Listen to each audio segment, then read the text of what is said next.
All right, we are live. All right, good deal. It's good to be back Monday night. We missed last week. It's got a been new background too. Yeah, we got a new background.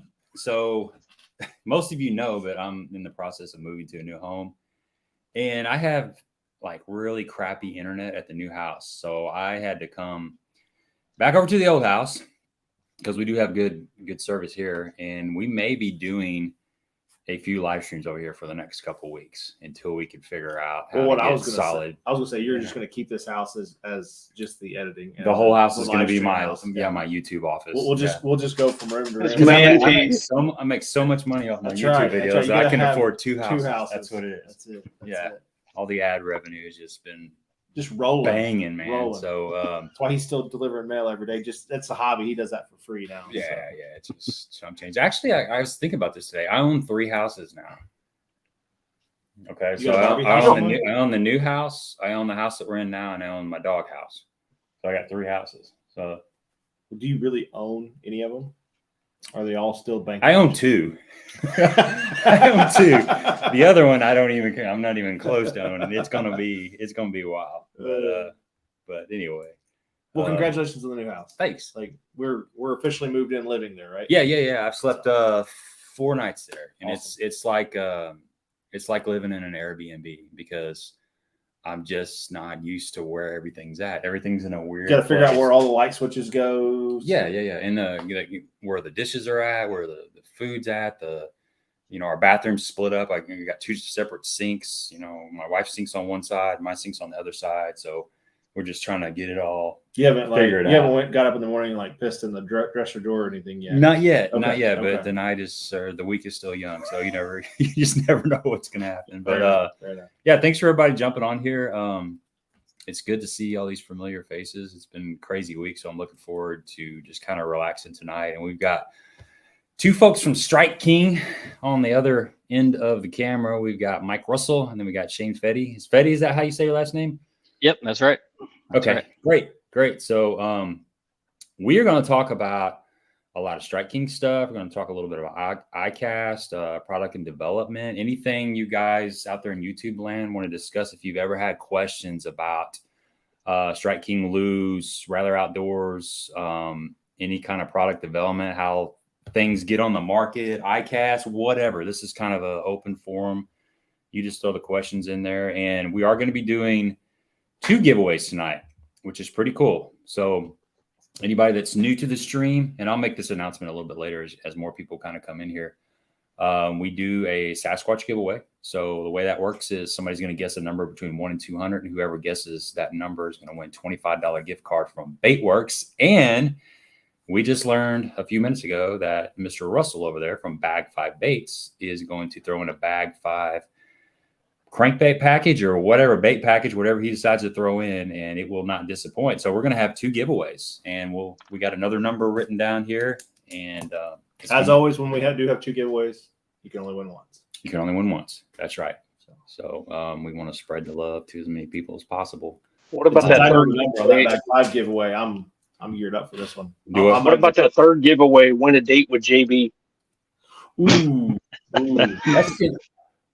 Married. I ain't on any fish. So if we get 300 viewers tonight, we'll do a date night with JB. Yeah, I'll do a day on the lake. He'll buy and I'll pay for the tip. There you go. I'll buy everybody around too, just to keep it real. So share away, right? Share away. Yeah, exactly. Spread the love. Let everybody know what's going on tonight. So let's just start by you guys are getting ICAST is coming up. When you guys both going to ICAST, or what's your plans for ICAST? Yeah, we'll both be at ICAST. I'm going in tomorrow, and then Mike you're gonna show up on Wednesday, right? And we'll go through the gauntlet of booths and everything, check out what's new, and help out any way we can as far as getting information about the new products out to guys like you and all sorts of YouTubers running around, the marketing guys running around, and we got our key accounts will be there. A bunch of small tackle shops will be there. So it's really the biggest event of the year, and both Mike and I are looking forward to it. Have you both been to ICAST, I'm assuming, in the past? Yeah. Yep. Yeah. I've been, I don't know, a handful of times so far. So through the gauntlet. Yeah, I would imagine it's like a lot of trade shows. You if you haven't been, you really want to go, and then once you've gone a dozen or so times, it's like, okay, put your game face on. No, just once. Just once. Usually just one. Just once. I love it. I'll be wearing tennis shoes because you walk literally probably 2 or 3 miles Right. of all the booths. Yeah, that's before walking to the event. Yeah, then you're gonna walk to the event and and back and as you know, Florida is hot and sweaty and it's gonna be a little muggy this week. Oh, it always is. Well, you say that. Go to the Classic, it's the same deal, right? I mean, if you've walked around the Classic expos, I've been to a couple of them, and you walk for what feels like days, just all day long, just walking around in a circle. So take the Classic Expo and multiply it by 2 or 3. Well, that's what we were discussing. I'm talking the whole expo. Right. Well, we were discussing that. It's because we forget as bass fishermen that it's not a bass fishing show. It's a fishing show. And everybody's there. Everybody that's in this industry is there. Whether it's crappie, whether it's saltwater, boats. You'd be surprised at how big the kayak area has gotten. Yeah. They used to have a whole area that was the size of an Olympic swimming pool just for guys to play with fly fishing rods. Oh, wow. And just about every pro that you know is there. Is that all indoors? Or is there a section of it too? Yeah, Orange County Convention Center. Okay. Yeah, it's massive. It's massive. It's football fields size wise, like 3 or 4 of them easy. And talking about everything from, you got fillet knives all the way down to the kayaks. I mean, it's just everything fishing related. And sometimes there's even like energy drink guys there. Huh. So even things that kind of branch into the fishing industry, those guys will be there too. Yeah, I heard something about a new energy drink this morning. Actually, on the way home, they're trying to ban some new energy drink they came out with. I can't remember what it's called, but it's got twice the caffeine as a Red Bull in it, and like the same amount of caffeine. Sounds like Red Line sodas. I think it's called Primal or something, or Prime is that. It's the Jake Paul drink, and that one. Are they YouTubers? That's it. The energy drink. I know we've had this big discussion with the kids because that's what all the kids want, and that's what they were talking about. It's bad for kids. At some point, there's a warning label on there like you can't give this to children under 18 because it's that toxic to them. So that is way off topic, but got a little sideways there. I want to give a shout out to Ricky Orrick real quick. Doug was saying, "Hey Jay, did you hear about the 5-pound small? They called it Clearwater last night." So they fished a night tournament, I guess Sunday night, and Ricky caught almost a 6-pound smallmouth, and I believe a 6-something-pound largemouth. Oh wow! So it was his PB. I know it was his PB smallmouth, and probably close to PB largemouth, but. Shout out to Ricky, man. That's the Clearwater's going to be packed this next weekend. I know, man, because he put it all over the socials. The Book of Faces is loaded up with those fish pictures. Let me scroll through these comments here and see if anybody's got any questions here before we really get into it. Not quite. Daniel says Solid Gabe is rolling the YouTube money and Amy should be paid for being. No, it's not coming in like it needs to be. I'm a mailman. He doesn't have 3 houses. Right. Yeah, exactly. Here we go. Texas Longhorn says, make Strike King glide baits with coffee scent. There's an idea for you. I like the coffee scent. Is that? How long has that been in the Strike King plastics? Do you remember when that started happening? Has that been a minute? Forever? I mean, I always remember it as having that coffee scent, and I like the smell of it, even if I don't catch anything. I remember it on like the old tubes, like the KVD tubes. Mm-hmm. That was the first thing it came out with was the coffee tubes. Yep. Okay. I don't think I had any gray in my beard when it came out, so It's been a while. Last year. It's been a minute. They make a bunch of good baits for sure. Stroll on through here a little bit. Well, that kind of transferred over. The Rage stuff is coffee scented too, or scented at some. I don't know if it's it's scented. It's its own unique formula too. Right. So.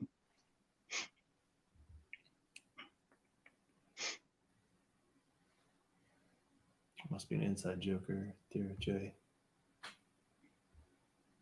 Yeah, Jay's being funny. Yeah. Joey says, how big of a difference is it dealing with just vendors rather than a fishing show with thousands of customers or consumers? Well, one of the big things is like a consumer show would be something like the Bassmaster Classic or the Red Crest event. And I would say the main difference is the end consumer. They are, extremely, passionate about the lure, how you use it. And they usually bring in, a ton of ideas. And so to get that interaction, it's kind of like you're getting raw feedback from that consumer.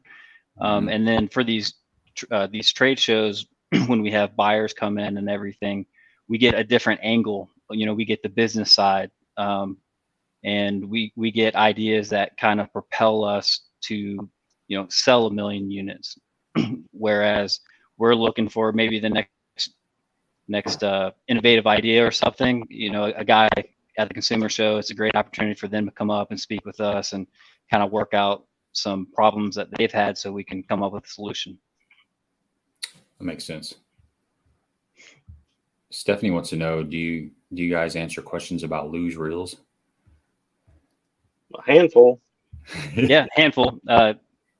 We do have the luge side of things. They have their whole the whole team there that kind of can answer all those questions. But if it's a simple question, we could answer it. There you go. Well, between the four of us here, I have a lot of luge products too. Yeah, I've worked on enough luge reels and I still have some Tournament Pros when they came out. I've had them for almost 14 years. I think I've had them for 14 years. And I think they hadn't been out very long at 14 years ago. And I still got those. And those are still my everyday reels. I clean them once a year. Right. And I'm actually a year and a half into cleaning them. I need to clean them again. But those are some good reels. Those are hands down, in my opinion, hands down the best reel for the money. I mean, I could tell you the top ends and all that, but for the everyday guy is the custom speed spool. I challenge, get one of them and you'll turn into a casting pro. You can. That's that $99 $119 price point, correct? No, it's a $179. Okay. But I'm telling you, for that money, I wouldn't be afraid to go against anybody with it. I mean, that thing it's a beast. As far as a good friend of mine's the one to turn me on to it. The $99 reel, for the day in and day out weekend guy, I had one that I purposely didn't clean, didn't do nothing, and it's still in the rotation 8 years later. Yep. They are built to last. I use them for frog reels. I crank them down as tight as I can get them, and at that price point, if I blow them up, I blow them up. Well, check out that custom speed spool. It will. You're gonna be like, where have you been all my life? Yeah, and another good one, and it is a higher in price point, but the BB1 Pro, that the profile of that reel, it just fits your hand great. It's a little bit larger reel than the one that Mike was talking about. So it's in that 200 size category. So you can put that line, you can put heavy line on, you can put the heavier braid on. It's super smooth, casts really easily without having to fine tune it too much. So if you're throwing like a rig or some heavier swim baits, or I even use it for just flipping and just put 25-pound test on there, it holds heavy line pretty well. So, well, that one's got the wider spool on it, so it just the line maintenance, especially when you're flipping, is a lot better. So. Yep. All right, we got our first gravel dog question. I knew it was coming. It's from, I think you know this guy, Mike. Yep. What will the diving depth be of the gravel dog, and how many colors will there be? So we're coming out 2 gravel dogs. One is gravel dog 10. It hits 10 feet. And then our gravel dog 8 hits 8 feet. And I would say one of the questions that also might come is like, hey, why do you need both? It's only 2 foot difference. But one of the things that makes this gravel dog truly special is once it makes contact with the ground and the way it hunts. I mean, it's almost like there's like stickum on the bill, and it just gets onto the ground and it just hunts all over the place, keeping that contact the entire time. It's not going to, hit something and then bounce 3 feet up and then hit something again.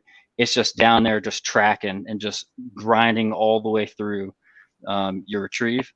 And so one reason you would need both 8 and 10 is because the angle of attack. Sometimes you're on steeper banks or low sloping flats. And so the combination of the 8 and 10, it just helps you attack those, helps you get down to the depth you want and just keep that bottom, keeping that lure, making that bottom contact all the way back. So 2 follow-up questions on that first one. Line size. What line size are we getting it to 8 and 10 feet? So with 14-pound tests, you can hit those numbers. Perfect. Okay. Perfect. Second question, does that, when it dives down, does it dive down or does it swim down? It does swim down. At an angle. Okay. About a 45. Okay. So it's not like an XD where it's gonna correct. No. Yep. It doesn't have the XD lip.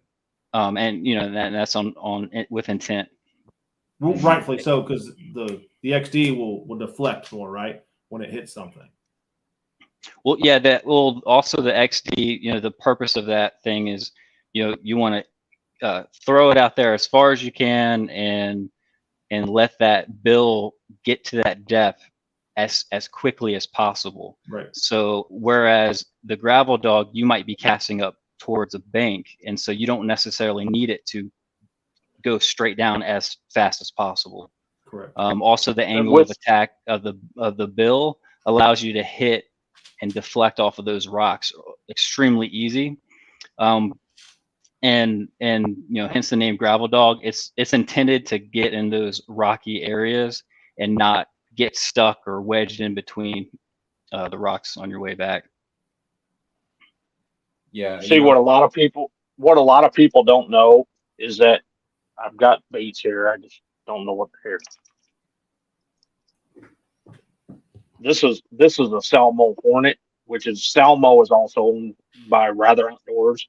Let me put you on. Whenever the 5XD comes down, it will come at a steeper angle, so it actually does a sawtooth. It looks like a sawtooth as it's bouncing down, to where whenever you go with, say, any of the series 5s, 4s, they come in at more of a 35-degree angle, and that helps the scurrying action. So if we would have put the 5X, an XD bill on there, then it would have, been more of the sawtooth bouncing up and down, to where what you want in those type of, and you guys know what type of water you guys live in like Ozarks water. That was one of the things that was thought of with that bait, even though it's not limited to that. But that's the type of thing you want, that scurrying crawdad type action. And Mike, that was a really good visual of the intention of this bait. I mean, Mike, you hit it right. You hit it perfectly. Where some baits you want it to go and bounce all the way through, and this thing just digs, sticks to the bottom, and just scurries, kicks up dirt, deflects off of everything. Yeah, and you said 14-pound test for 8 and 10-pound depth range. So if you're 10 foot. if you're running 8-pound test or 10-pound test, which is pretty common, a lot of guys do run 10-pound, you're going to get an extra couple feet out of some of those baits. So it wouldn't be unheard of to get 12 foot out of that, out of the 10, which is a good depth. And I like that.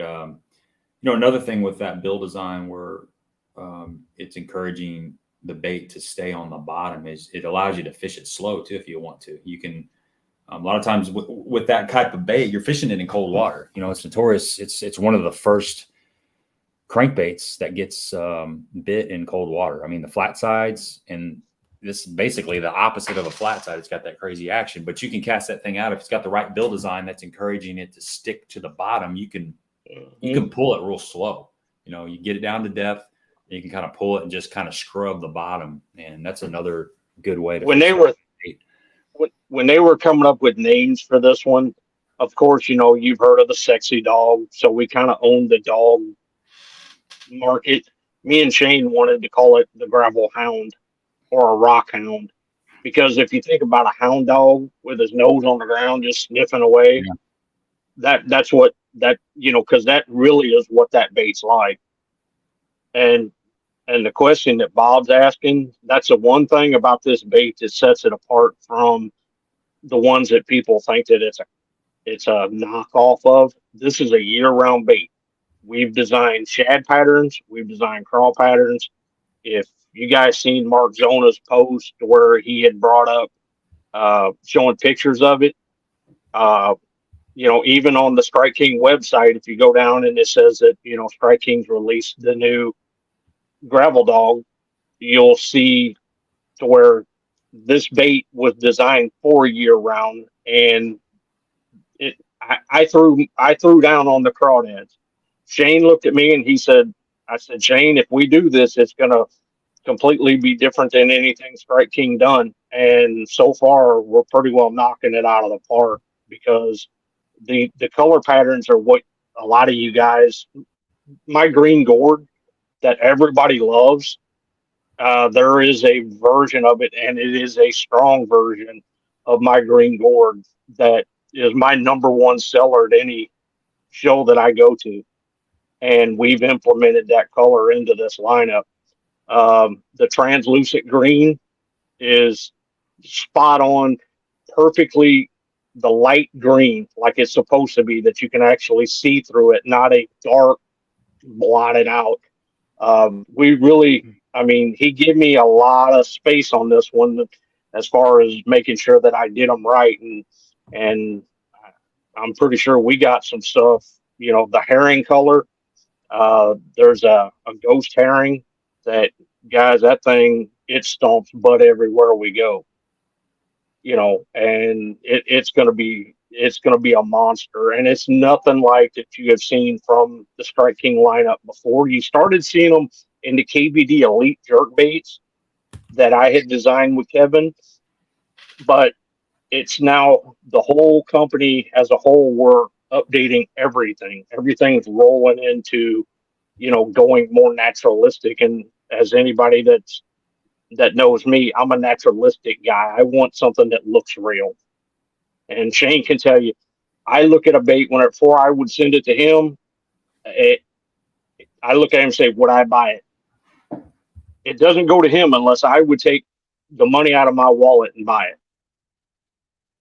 So, and there's a bunch of new colors that, I think the question was asked, what are we coming out with, 12 on this one, Shane? Or was it 16? So we have 16 total colors, and majority of those are brand new colors, never before seen in the Strike King line that Mike has been working tirelessly on, all year, just try to develop it and tweak it. And he's been getting feedback from pros, from our pro staff. And there's one color that one of the colors I sent a request to Mike. I was like, hey man, I got this color that kind of works good around me, and I really think this should be added to this gravel dog line. And so I had an idea of what I thought would work good, and I called Mike up and I talked to him about it. And of course, whenever you give something to Mike, he takes that information and spices it up. He sends me a picture back, and it's like 10 times better than what I ever could imagine. Yep, there it is. You better screenshot that. And the crazy thing is, I'm like, man, that looks really good. And then I asked him to send me some. So I got one sample to kind of test and prove out, and I went out to the lake as soon as I got it. I threw it out there, not very far, because what I wanted to do was we were trying to make a crawl pattern that kind of looked like the rock and the surrounding, right? And I just kind of tossed his crankbait design, crawfish design pattern into the water. And I was like, dang, that looks just like the rocks underneath of it. And so I go and turn around, try to grab my phone. And by the time I come back, a 3-pound bass goes up and smashes it. There was no action or anything. It was just sitting there floating on top. And a 3-pounder comes out. I was like, holy cow, this is pretty good. So I take off the fish and I make another cast. Boom, another one. It was only like a 1-pounder, but a half a cast and a full cast, and these colors were fire. And so I didn't have many samples at that time, so I cut that thing off. I put in a box, send it to our marketing guys and sales guys. But the colors that Mike has come up with are absolutely dynamite. They're incredible. They look really good. We have a great variety of crawls. It's not like we came out with 3 new crawl patterns. I mean, every scenario, we hit. And the color that Shane's taught that I showed you guys a minute ago, I forget what we named it. We was at the Classic, and with Shane being where he's located, Scott Suggs got involved with the conversation, and he wanted a crawdad the exact same. It was just kind of ironic that Shane had already asked me for it, and I'd already been working on it. And then all of a sudden, Scott Suggs comes up and says, "Have you ever seen the slate rock color with a great?" I was like, "Yep." I was like, "I got one. You'll see it coming." And see, he was wanting it.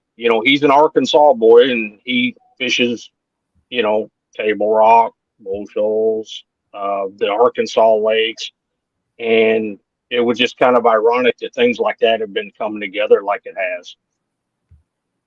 There we go. Mike's got a good point, man. Only color you need is a chartreuse black back. You don't need all these fancy crawl colors. Just a chartreuse black back. Yeah. Hey, Mike, wait till you see my chartreuse black back. I made a chartreuse black back that actually looks like a fish. And it's coming out, boys. It's coming out, boys. It's all that and a cup of tea. Oh, it's coming out in the hound dog, gravel dog. Hound dog, listen. All the dogs. Did we do that one, Shane? Or was that? We're keeping that one in our back pocket for. Yeah. Yeah. Okay. No, it will be. It will be there. It'll be there. So. Okay. Stephanie says, how long do you test colors and depths before putting them out, not counting the pros? So yeah, kind of talk about the process of product development and how it all starts. Is it you guys brainstorm and come up with ideals, or do pros approach you and say, hey, I got an ideal for a new bait that's missing in the lineup? Or if it's a pre-existing bait, maybe they're looking for some certain colors, or is it just kind of a combination of all that? Just give us a little bit of insight on that. So it definitely is a combination of all those things.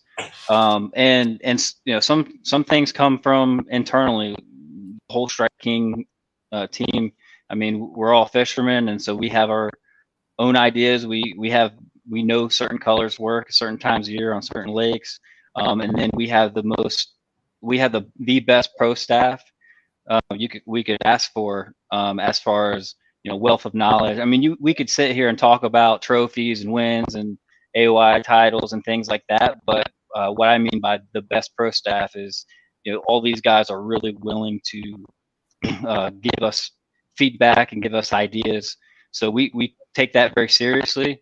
And then just like the question earlier about consumer trade shows and stuff, we're sitting there gathering information, from the consumer as well. And, you know, we even have a team online that's looking at every review, every comment, and, you know, they feed us ideas as well. So it's a combination of everything. But once we get a good idea of what direction we need to head to, you know, that idea or that concept is written down, handed over to Mike, and Mike does his magic. I mean, he turns in average ideas and he just blows them out of the water with the end product. And then, you know, once that happens, we turn around and give that product back to the pros. We show, you know, certain people, some key people, internally and externally, to get true feedback. So it could take honestly a couple years to get a really good color. But because of all of our knowledge, these things turn around pretty quick. I mean, of course, Mike is super fast at what he does too. So, but Mike, you can elaborate more on that. Well, to go a little deeper than that, what we have is we have people that, like me and Shane, can walk around. We've already talked about it. We're going to walk around and look at, you know, what everybody else is coming out and try to find what's the next big thing. I would, any of you guys watching, I'm saying, you know, you take a look at what do you think is going to be the big thing this year. I don't think it's going to be a duck or a bat or anything, you know, but I'm saying it's going to be, you know, one year I went and it was the stick baits. It seemed like everybody had a brand new stick bait. And so we're going to walk and kind of see what, you know, a lot of people are trying to do. Texas Longhorn brought up the glide bait. Well, just hold on to your seat, son. It's coming. You know, I don't know about coffee scent, but, you know, there's, you know, Shane, whenever we all made it official with me, he gave me, you know, we went through the list for next year, and just hold on, boys, because it's going to get very interesting. And whenever it comes to colors, go ahead. Whenever it comes to colors, what we'll do is a lot of times what they'll do is say, hey, Mike, we want to come out with, you know, 5 or 6 new colors. I got papers in front of me that says, you know, we want to have, you know, 5 new colors, and we want to have, you know, and so the first question I always ask, how many crawdads? You know, do you want a bluegill? Do you want, you know, what do we want? Do we want a yellow perch? You know, and so I'll take and get the list of, you know, how many crawdads. I'll come up and I usually try to give them, you know, a couple of different variations of each one, so they can, you know, they can go, you know, so they can pick out which ones. Shane, probably by the end of this year, is going to have a box full of color ideas that we're coming up with. Sometimes, like whenever I had Kevin Van Dam look at me and go, I want you to design a sexy shed, that scared the ever living crap out of me. That's the color that Strike King was known for, a sexy shed. So they're like, we want a sexy shed 2.0. And he goes, I want you to blow it out of the water. Well, I kind of did. I mean, I blew it out of the water because as soon as he seen it, I give them 8 different variations of it. And he goes, they picked one of the 8 because as soon as they seen it, they're like, everybody was like, that one. And that's an intimidating thing for a company that has a color with a name. There, you know, that name is synonymous with Strike King. Mm-hmm. And then not to mention to have, you know, KBD sit and tell you that he wants you to outdo that. So that's what I did with the Sexy Shed 2.0. And so they give me a certain list of, you know, I want to know crawdads. I want to know, do we want bluegill? And then every now and again, to be honest with you, they'll, you know, like Shane will say, hey, there's 2 on, we got 2 more we need to do. Show me something. That's the ones that I love. I can sit and just, you know, space out and kind of come up with something. But when I'm coming up with something, guys, it is based, every crawdad that you're seeing come out from Strike King, I can show you a picture of a crawdad that'll match it. I can show you a picture of a fish that'll match it. I am basing my colors not off of any other painter, what they're doing. I don't care what anybody says. I have pictures of these animals or, mammals, whatever, crustaceans. Yeah, I have pictures of them, and that is what I base. If I'm copying anybody, I'm copying God's colors.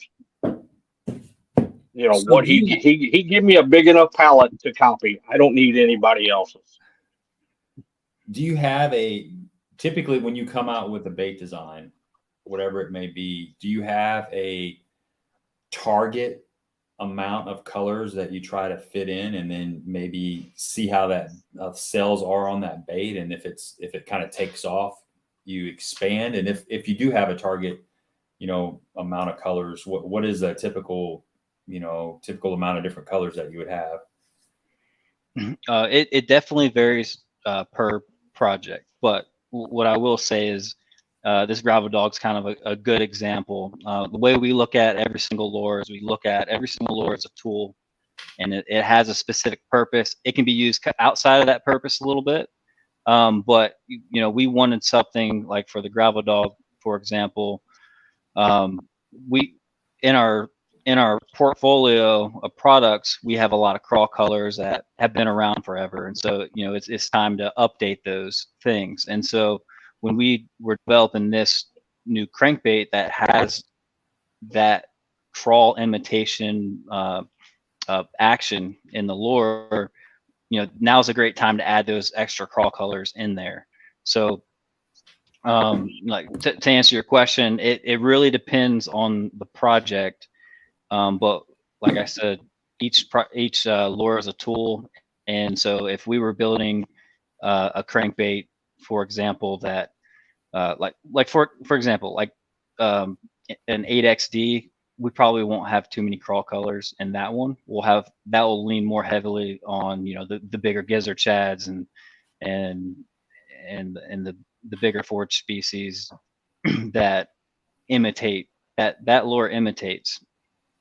And Mike, you can go into, when you're making your palette and going off of nature, there's certain lures that just imitate a certain forage species.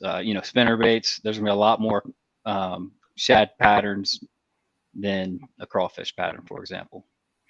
Well, if we're gonna talk about colors, then we're gonna go off topic for just a second. What in the world does a chartreuse blueback imitate? Bluegill. Okay, fair enough. Anything chartreuse greenback, chartreuse blueback, chartreuse blackback. Once you get 6 foot underneath the water, it tends to, all your colors to a fish start leaning towards shades of gray. Okay. The blue as well. And to me, they say gray, I say silver. There's a big thing coming out. We have some KVD elite colors that are coming out that are going to be the flat colors. And I'm a color guy. We can go round and round and talk about, what everybody thinks about a flat color, no gloss to it. I like the looks of it, but I say to myself, once it gets wet, ain't it still going to be shiny? That's what I was just going to say. Once you put it in water, doesn't it shine? It does, but here's the thing, guys.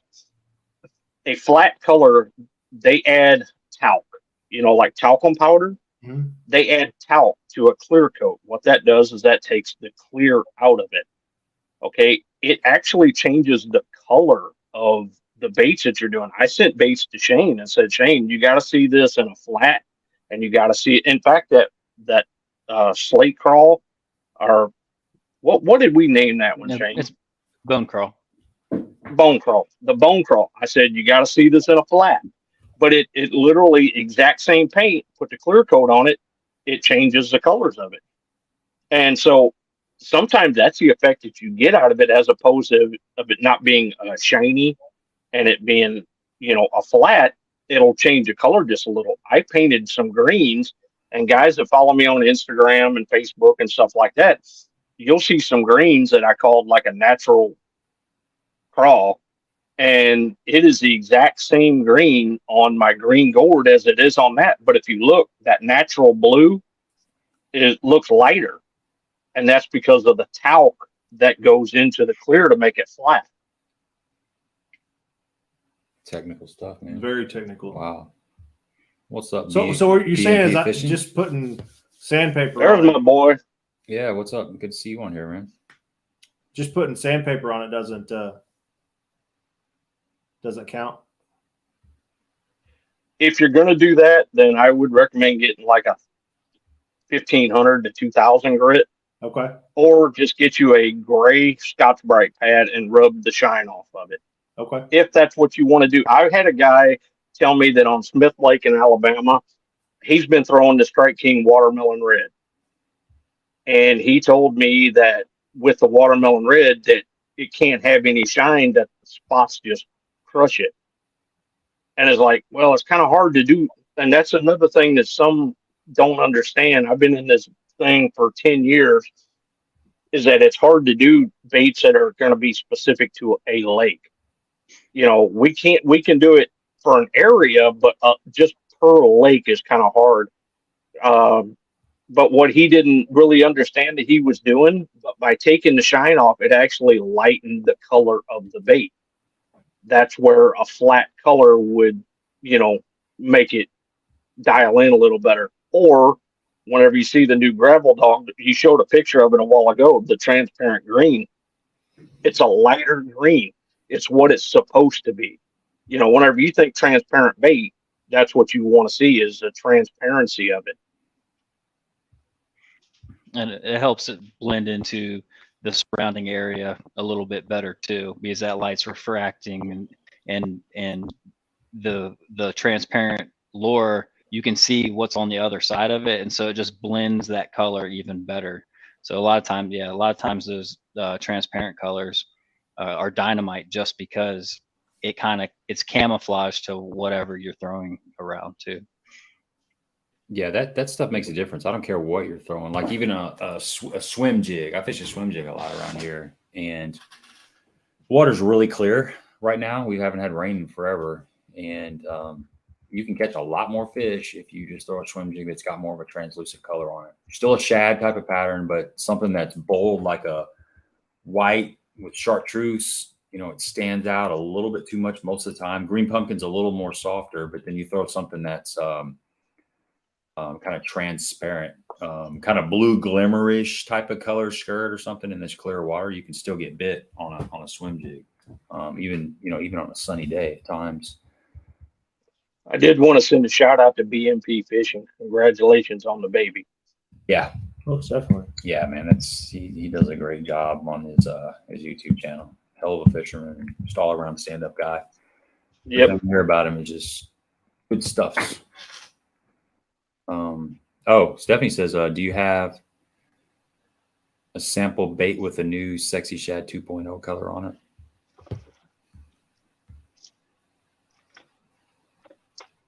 You probably keep one in your wallet, I would imagine.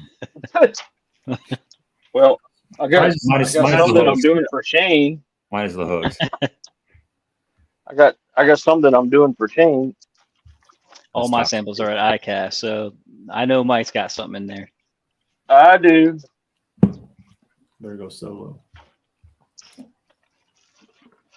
But, talking about colors, it is interesting. You add one of those reactionary colors in there. You throw a red, or throw a bright purple, throw an orange in there, and you do get a very different, unnatural look, but it still makes that fish react to it. Here's Mike. Okay, let me pull you in. I'm trying to have the light hit it to see. It's difficult. Well, you can see the shine on it, and you're not going to see that with. Whenever I first started doing the splatter on the back, that was actually inspired by one of my customers. His name was Mark Wolf, a friend of mine, and I was doing scales for a long time, and then I did the splatter for him. But you can sort of see the rainbow effect it's got on the side. But this is not what you normally see in a Strike King Sexy Shed, and that's, you know, it had been running for so long, but now it actually, you put it in the water, the back color we've shifted back. You guys remember when everybody was winning tournaments and they was winning it on a Sexy Shed, and you hardly hear about it. Mm-hmm. You hardly hear about it now. You know, the back color has changed 5 times. And that's whether it was a different supplier or other things such as that. But I have taken it back to the original Sexy Shed. I mean, I worked with a paint rep to match the color to the original Sexy Shed. The one that was winning all the money, the one that whenever all the pros send me, you know, base and say, I want, you know, the OG Sexy Shed, that's because they want that color that's on the back of it. And that cool rainbow effect on the side of it, you know, explain that a little bit. That paint was designed by me some time ago, and I know it sounds like I'm patting myself on the back, but guys, all I'm doing is speaking the truth. That rainbow holographic paint, I designed that paint. You can't just, you know, walk out and buy it, you know, at Hobby Lobby. I designed that paint, and with the way me and Shane are doing a lot of this stuff, whenever we're using it, we're making sure that they apply enough coats. We're making sure, you know, that everything's being done right. But the refraction of that light, it is such a fine pigment.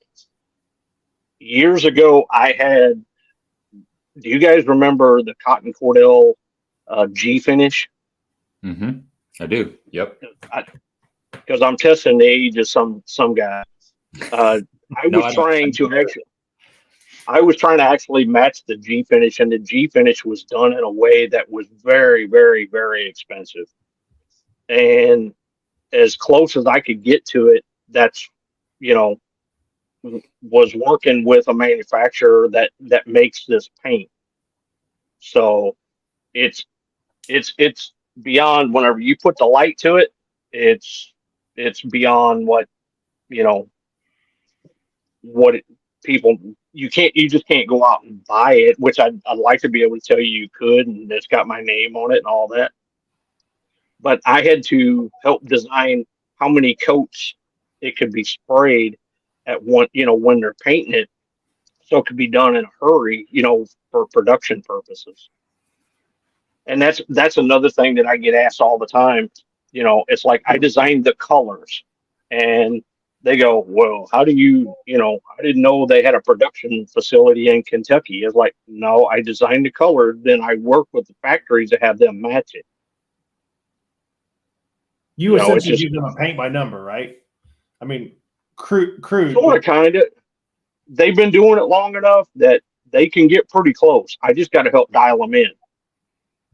We just had something going on for these projects we're working on that I had to have them increase it's a pigment powder, and I had to have them increase the amount of pigment versus the clear that's in it that they sprayed on. That way they dial it in. You know, the days of it's close enough, or that's not in our vocabulary. That's kind of what Robert was saying right here. He said, how close to the proofs do the baits have to get before you know, send them out there on the before market? you give them the thumbs up? Give them the thumbs up, yeah. Back in the day, they'd be happy with 70%. Mm-hmm. Yeah, we get pretty darn close right now. And, you know, one of the perspectives that Mike does have is when he paints these colors, he's doing it in a way, in a method, and a procedure that can be replicated from a factory, because we're not making, you know, 20 lures. We're making, you know, thousands and thousands and thousands of these things. And Mike does a great job of simplifying the process so that we can match the intent of what Mike comes out with. And these gravel dogs, I mean, it's a great example, the direction we're headed, and you know, it shows how much effort Mike has put into the whole process, not just him coming up with color combination, but once he gets the color, he has to guide the factory and ensure that it's built as intended. All right, Darius, good luck tomorrow. He's got to go to bed. He's getting up at 3:30 to hit the lake. He's going to be out there on Kentucky Lake running around. Hope you catch him. Go deep. Yeah, you almost got to get up at 3:30 to beat the heat. You know, by about 10 o'clock, it's kind of starting to get really sticky. Yeah. That's supposed to be 59 tonight. Is it? It was like that. It was like that last night. Yeah, last night was great. It was very nice. Well, there's one spot in Kentucky me and Shane like to go to. Is it Lake X? I would say, is that Lake X? Lake X, baby. Yeah. Oh, yeah. The notorious Lake X. Yeah, Shane come out and we went over to Lake X with Mark Menendez and we stomped them. I sat down. I was just so tired of catching 3 and 4 pounders. I sat down in the passenger seat of the boat. Them two goobers started, they just pull them up to me to unhook them. And I was like, no, this thing. So I got back up. Yeah, I got back up, made a cast. Yeah, I got up, made a cast and caught one about 5.5 pounds. Shane did have the big 7 pounder though. That was a couple months ago. That fish has grown. That story has gotten to a 12 pounder now. Hey, it's your fish. You can make it whatever you want. And it would have been 14 pounds if it had broke your line. Exactly. Yeah. But yeah, there's a handful of things that we're coming out with. There is a sinking bait, the jerk bait, and they're adding more to the KVD Elite line. And there's even going to be more. I've got a list in front of me of ones that I've got to start on for next year. All of these will be picked out, from Kevin, because they got his name on them. There was one point that I had said to Kevin, I said, Kevin, you seem to be getting a little complacent. I said, brother, I'm not going to do a bait with your name on it. I said, man, you're Kevin Van Dam. And boy, he fired up at that point. And he's pretty doggone serious about it at this point. It was kind of like whenever, what was his name? Williamson said KVD who, it was like, yeah, then KVD come back to, to haunt him, to stomp him the next day. Right. It is a blessing to be able to work with some of these guys. I've got Mark Menendez here locally. You guys have had him on the show, and, Mark just moved pretty close to me. So, and he's already warned me that he's coming over to, work on some of the next year's projects with me. And, I get excited because that guy is a wealth of information, and that's what I like. That's why I enjoy working with Shane. Because he's like me. He wants to learn as much as he can learn about it, and he asked me questions, about stuff and I always believed in the fact that if you don't know you don't have to know all the answers, but you need to know where to go get them. And if he asked me a question I didn't know, usually in the fishing world, Mark Menendez is one of the first guys I'm friends with tons of them, but because number one, we have a working relationship, but because, he knows quite a bit about it. The one thing I did notice that me and Shane's really been kind of, talking about behind the scenes, whenever you talked about coming up with, okay, we want to have a bait. This is, this is hot. This is going on. We have to keep up with trends too. Sometimes we may be behind the trend. Sometimes we may already have something in the works. I can tell you this gravel dog is probably 2.5 to 3 years old. It's been working on, and the colors were still being worked on as we speak. They're still being tweaked and everything. The process of getting a quality bait to the market, the gravel dog in itself didn't just pop up January 1st and, hey, Castledine threw up, an idea and it went from there. And then, hey, we got a bait for ICAST. No, guys, this is 2 or 3 years into it. we know of baits that are going on for a long time, and the whole industry should be like that.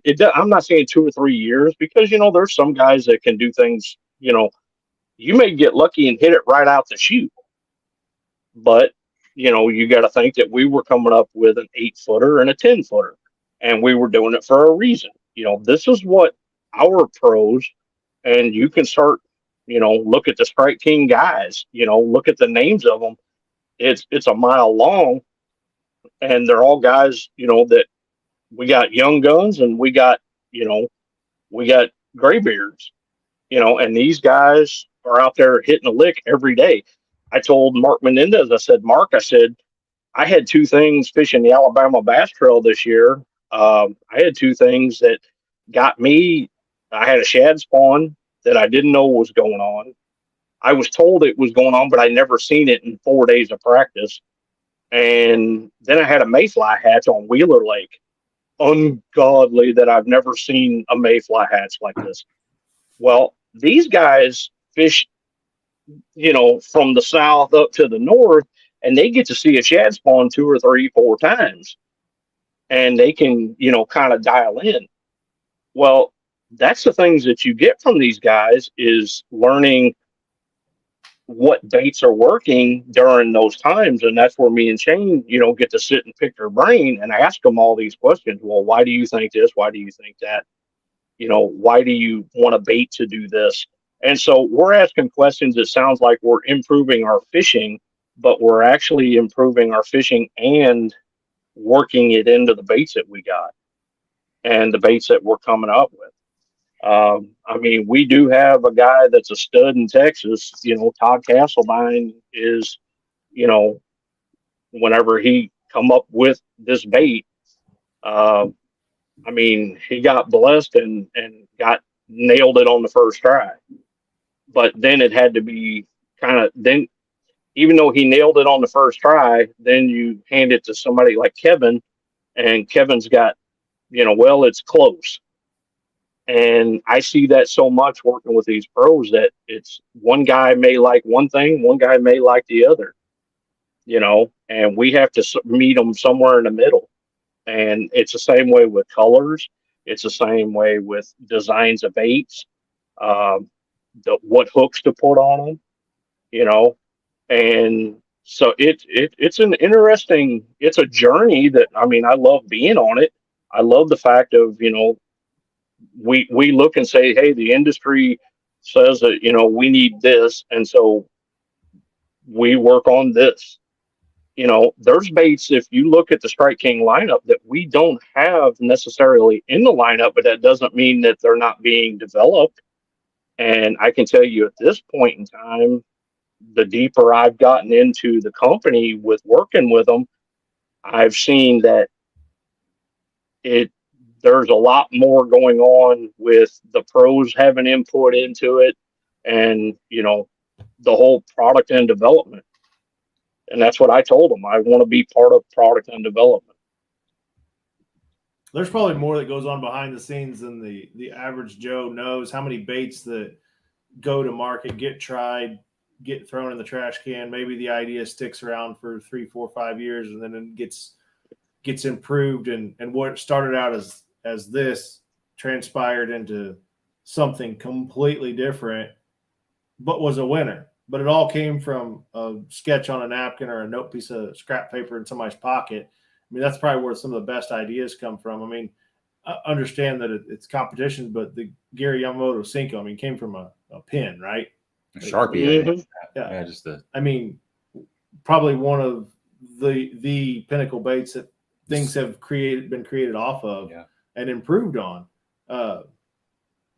We forget that how minute things happen and how far things go, and that it starts with this, and it, like you said, it could be a winner and be here in 8 months, or it could be a long journey, whether it's got to touch 20 people's hands before it gets right. You were talking about the small nuances of a bait. Even from the weight of the paint, and once you put the clear coat on, that could change from the blank that you threw in the swimming pool that looked fine, to adding a little bit of extra weight here, the wrong hook, the wrong wrong gauge of wire on that hook changes everything. So split ring thickness. What we see as the finished product in the clamshell package at the store is great, but what we forget is all the product development, the research, the blood, sweat, and tears that went into that just to come out with one color of one bait. Right. Yeah. And that's the benefit of having, groupthink and this, like Strike King. We're really big on, getting the entire team involved, and getting, no one's working in a vacuum here. We're all feeding off of each other, and to really hit those projects that are gonna, make us a lot of money and it's gonna help you catch a lot more fish. We all have to be, tweaking, even if the bait was what we thought was perfect. As years go on, people, will always add an extra red dot here, or switch the hooks to make them the bait a little more heavier, or you can always tweak and fine tune a bait, and that's exactly what we're doing from that sketch on a napkin all the way through to what you get at the stores. Yeah, just a reminder real quick, we're going to be doing a giveaway here real soon. So the first giveaway is going to be for a $25 Baitworks gift card, and the second giveaway is going to be for a bag of 5 baits care package. So it's going to be coming up soon. Stephanie's got a question here. Does Strike King retire baits, or do they keep them on the market and just come out with new ones? So there are baits that do get retired. It really depends on the performance of sales. We are a business. However, there's a lot of baits that we drop in our main line, but you can actually find them on online tackle stores. So if there's a bait that you really liked, that it looks like we dropped it, based off of our website, you typically can find it somewhere else online. We're just not making we're just making smaller volumes of that, and that's why it goes to those smaller accounts. But there has been times where we will put a bait to the side, and there's times where we refresh a bait too. Sometimes the colors might be they might be fish catching colors, but sometimes they need a revamp just to catch the consumer at the shelf. So there's times where we refresh things too. So every time, for example, like we come up with a new bait, a lot of times if we drop one, we'll talk to our key accounts, for example, and we'll say, hey, this bait replaces this bait that we just dropped, and that way we can get it in stores, and that way we can send the message to the consumers like, oh, that tool's gone now, but here's something that's improved, and it does the same thing. So see, I believe, tough, man. I believe you guys secretly like to watch the world burn and discontinue a bait, and then it goes viral, and everybody's going to pay $400 for one bait on eBay, and then relaunch it 2 years later, same bait, different colors. And fishing is so psychological. It's so in the head when you got a bait that you have so much confidence in, and it disappears. It's like, what am even if you discontinue a bait and you make a bait that is pretty much 99% the same, it's or better, still, or better. Yeah, maybe it's better. It's still in the head, and it's no different than when you break your favorite rod and you have to buy another rod to replace it. It takes months to get used to put your trust back in that rod. It's like buying a new truck. You got to get that seat just right. Yeah. And if it doesn't feel right, it's not good. It's tricky. Well, and I'm going to tell you something, and I made this comment to Gary Klein, and he 100% agreed with me some years ago when a bait was come out that was because without advertising somebody else, it was a plopping bait. And I said, when you come out with a bait like that, you don't come out with the same bait. You improve upon it, and you want a bait in that category. Who does not want to have, if you're going to come out with a spinner bait, you try to have them, and look at the different types of, you got a KVD burner, you got the ledges, now you got the new finesse ones that I love. You come out with, you try to improve upon it. Now, is there a point that we can hit that, you know, how much more can you do?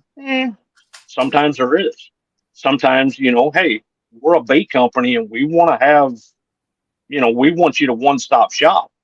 You know, if you're going to go to Strike King and go to the, you know, fill your cart up, you want to be able to get everything at one place. That's the nature of the beast.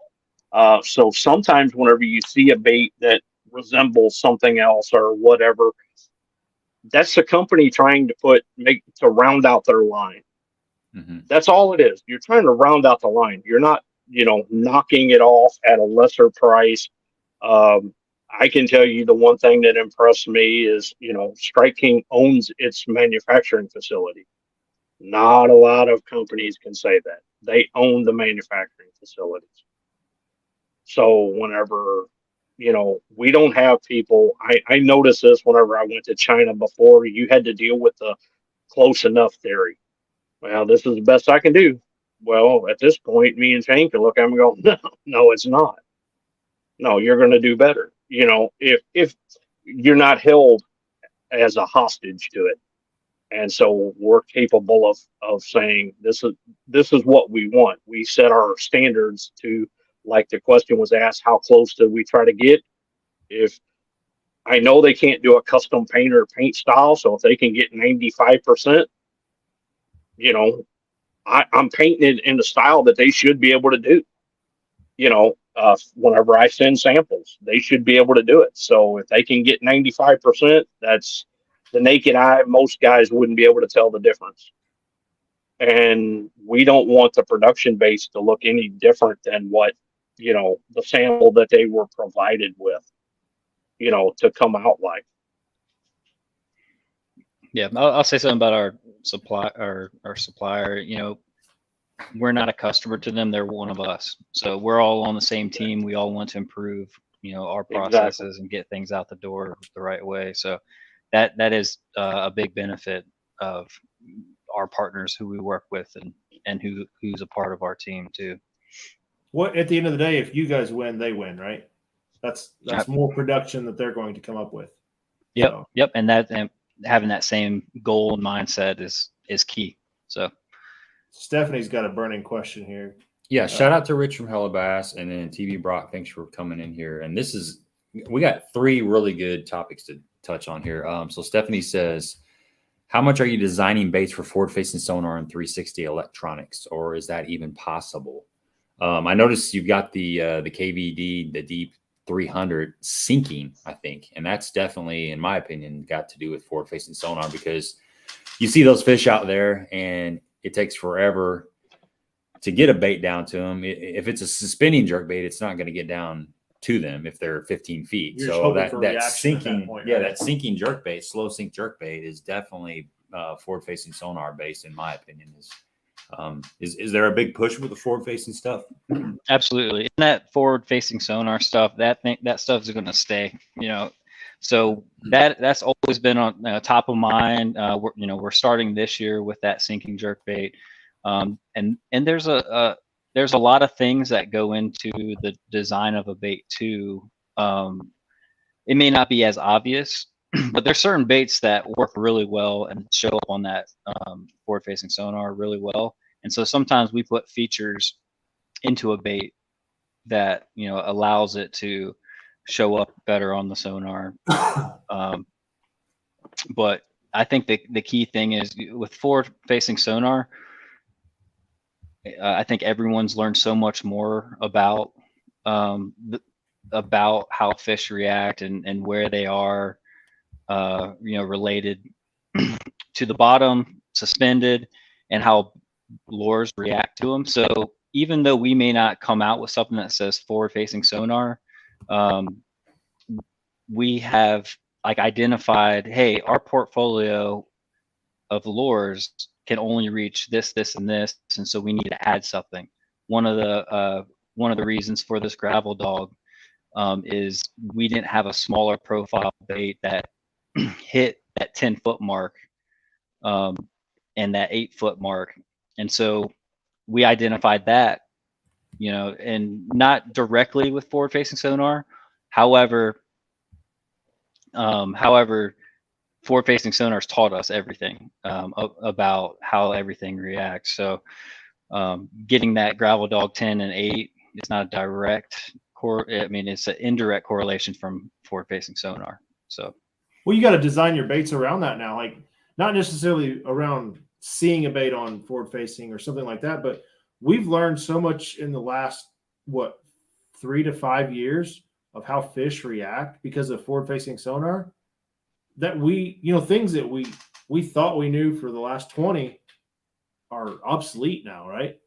There was probably a handful of guys out there that may have kind of grasped it, but the fishing a jerkbait for 15 seconds and letting it pause and then twitching it again. I mean, how many times did we all do that in the dead of the winter? Now you throw it out there, you jerk it twice on the fish and he smokes it. I mean, well, a lot of that had to do with you're waiting for your bait to fall to the fish. But you didn't know the fish was there. You were just guessing. Right. You were just hitting high percentage spots. But I do think you don't have to let a jerkbait sit for 15 seconds most of the time. There are very few instances where that happened, but I think a lot of it was because we were letting that jerkbait sink down to the fish. Yeah. Or if you've got something that's already a slow sink bait, it cuts your time of waiting, and especially if you're sitting there looking at them, they're 15 feet down. You can roll that down. That KVD, that 300, that sucker gets down there on 12 foot. On 8 to 10 pound tests. I got several of them, and it already has a good return on forward facing sonar. Part of that is the big bill, and then it's got a little bit flatter sides, so a little bit longer bait. So I did a video. I'm sure some of the people down here watching have seen that, but I went out and tested a bunch of jerkbaits on forward facing sonar, and that was one of them that had a really good return, and it does get down there really, really deep. But that's what's cool about. I know we get on the forward facing sonar rant. Mike and I have had some pretty in-depth discussions, but one of the positives of that technology is being able to see how the fish react to your baits. And I mean, theoretically, you could have a new bait design by Striking or whatever bait company, and you could have 4 or 5 different baits that are slightly different, all painted the same color, or you could have the same bait painted 5 different colors and go out and test the same school of fish and see if one seems to stand out more than the other. And a lot of times it will be. A lot of times it's something just super, super subtle that we don't realize that will trigger those fish. And, certain baits are notorious for, especially flat sides, balsa baits and stuff. You may buy 10 of them and only one of them are worth a crap. You have to throw the rest of them away. And there's something about that certain bait that's running different. You may not really notice. It may not be so obvious that it's pulling really hard to one side or the other, something you can correct. It may be just a little subtle change, but there are little things that trigger fish, and that's one of the cool things about this technology is you can see the actual fish being triggered by whatever it is, whatever action it is, and then you can grab that bait. There's a reason this is a winner. Set this one aside. We need to do something with that. That's a Sunday bait. That's a tournament bait. Maybe send this out to a couple pros, make it exactly the way it is, and see if they're getting the same feedback. Right. Technology's cool. I mean, love it, hate it, or whatever. Yeah, there hasn't been a single lure come out in the last 2 years that during field testing it hasn't been thrown with a forward facing sonar. I mean, it's just a part of field tested nowadays. See how it runs and reacts, and it making sure that when your crankbait goes down to 12 foot, making sure it doesn't start spiraling down there. I mean, you can see all that stuff not just by feel anymore and guesswork. You can see it on your live sonar. So forward facing sonar is like a microwave. You can still heat up your soup on the stove in a pot. It takes longer, but you can heat it up.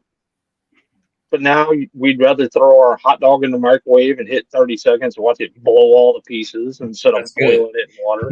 That's good, Mike. I like that. Yeah, I like that. I haven't heard that analogy. You're pretty dang close on that. That makes total sense. Here's a good question. This is something I was curious about.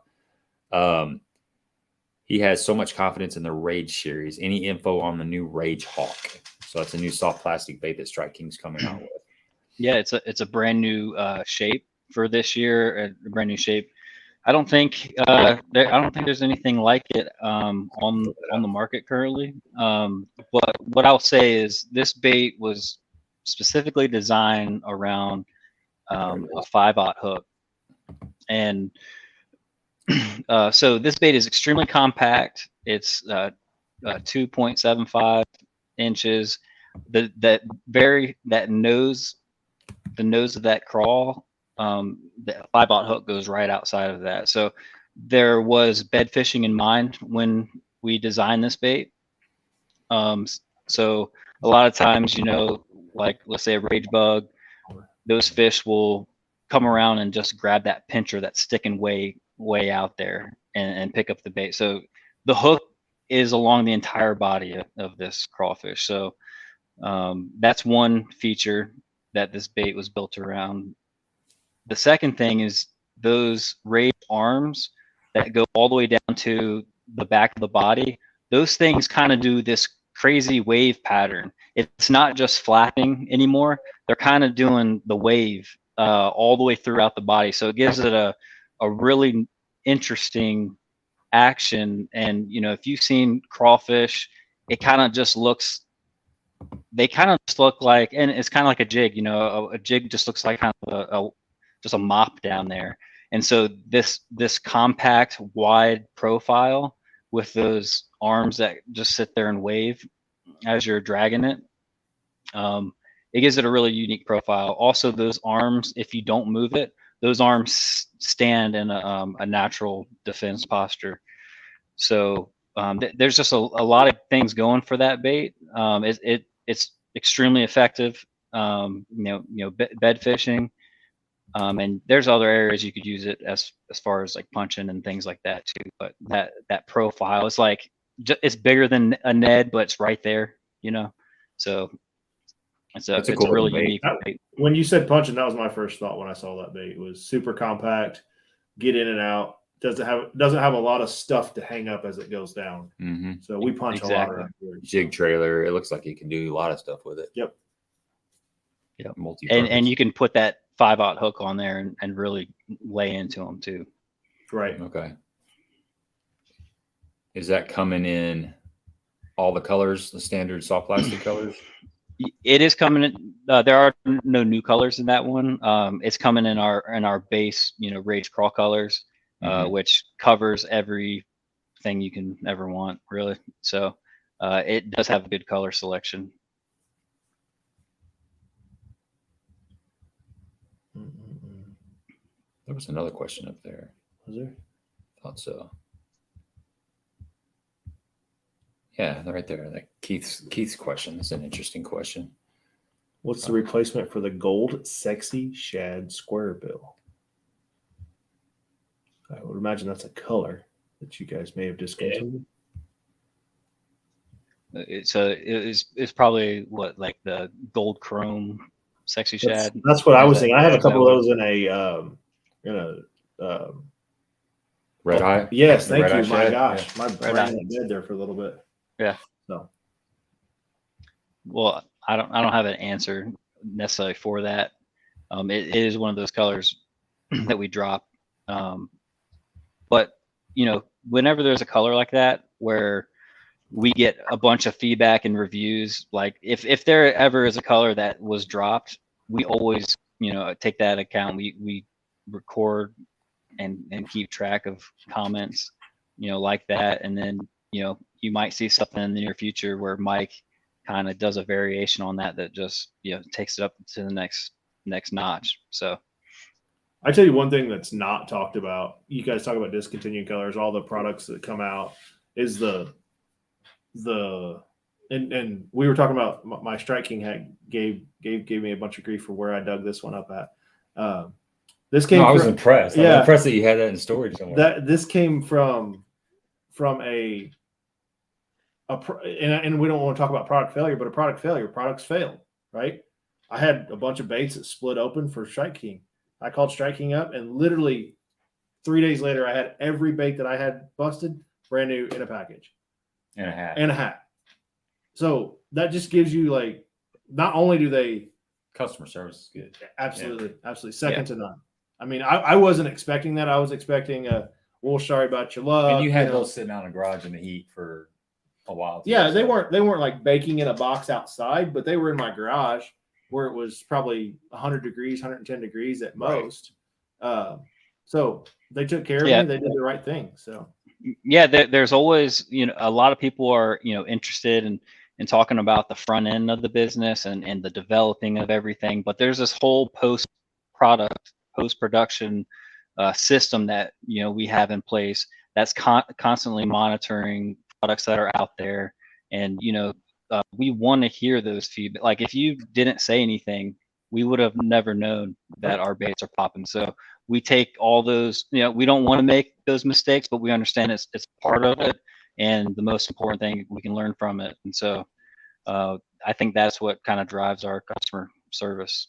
Absolutely. And we don't think about that a lot as fishermen, that something's wrong with something to call in and say something. We just chalk it up to bad luck or whatever. But that's good feedback. That's good positive feedback. Because when you develop something, you put it out there in the field, you need that feedback from people, because if it's happening to you, it may be happening to somebody else, and it's good to get that stuff corrected and taken care of before it spreads like wildfire. In that situation, they asked me to ship all the baits back. I shipped all the baits back to whatever Strike King did with them. I don't know. I'm sure that there was some testing done, maybe.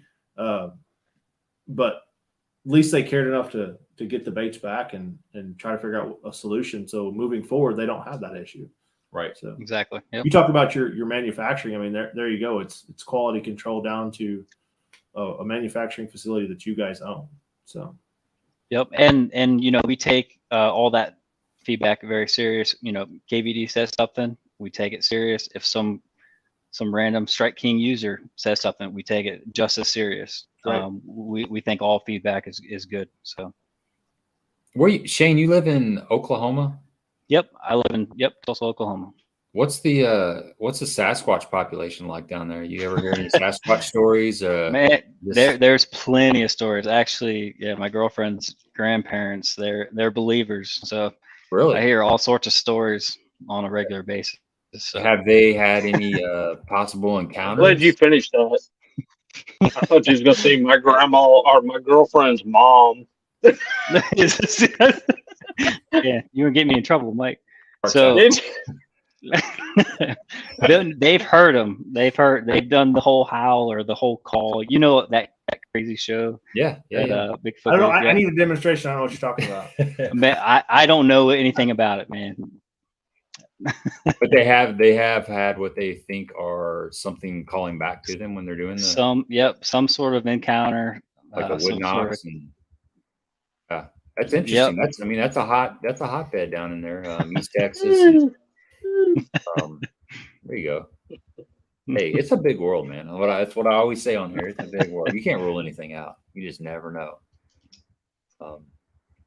Everybody's guessing numbers now. This is going to be for the bait. While they're guessing that, Philip Meyer said something about you got to catch the consumer first, and I heard KVD told me one time, he says the lure can't catch a fish till it catches a fisherman, until it leaves the shelf. It's got to leave the shelf in order to catch a fish. And we have been trying to make sure that anything that is done catches fish. These guys test these baits, extensively before they come out. Like I said, the gravel dog, was tested for over 2 years, and you're just now really getting to see it, so whenever they're doing things like that, it tends to help, knowing that the bait has been tested and it's not something just thrown together, and it's, whenever especially when you got a new bait, it's really got to be tested, because I know that I thought the bait was done, and Shane told me, he says, no, we're still working on the pull point. That's the line tie. We're adjusting the pull point. Well, adjusting the pull point changes action of the bait, changes the depth, changes all kinds of things. and they were still adjusting, and I thought the bait was done. So, yeah, suck less. Hey, be like Rich. Use this code. Yeah, be like Rich. Watch the ticker there. You can save 10% off your Strike King order at Baitworks.